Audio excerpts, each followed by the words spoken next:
mentioned how you started out receiving that grant from the Woods Foundation, but I know at some point in time, your organization kind of took that next leap and started getting money from the actual state itself, and maybe even the feds, if I'm not mistaken. How are you able to go from getting small foundation grants to moving into the state and the Fed money? With the kids program, the United States Department of Justice had a program that was expanding restorative justice at the time.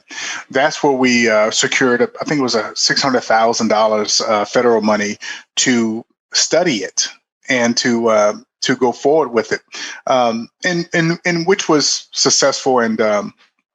But I use that same connection that I had in DC with the adult. When I left Lincoln Action and started my own nonprofit, I use those resources, Dave, to actually learn how to leverage other funds because when I left Lincoln Action, I did go back to the Woods and actually got another grant to start the Community Justice Center and other local foundations.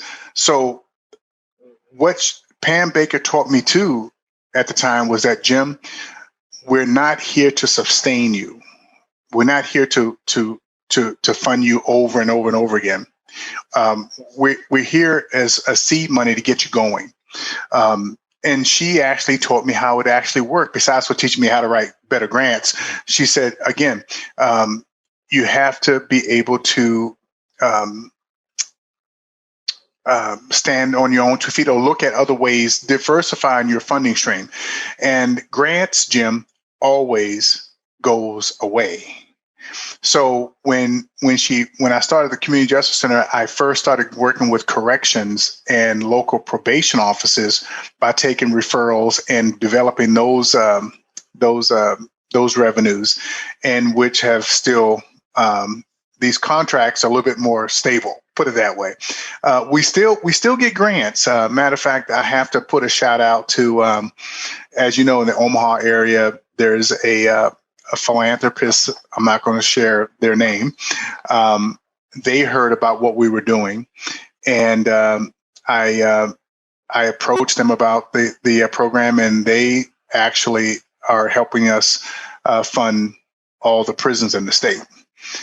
In addition, we have a small contract with the state to do what they call the hole, guys in SEG. And some guys has been in the hole for years, Dave.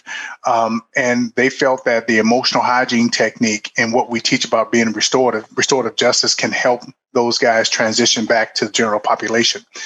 And we have other small contracts throughout Department of Corrections in McCook, Nebraska, and others.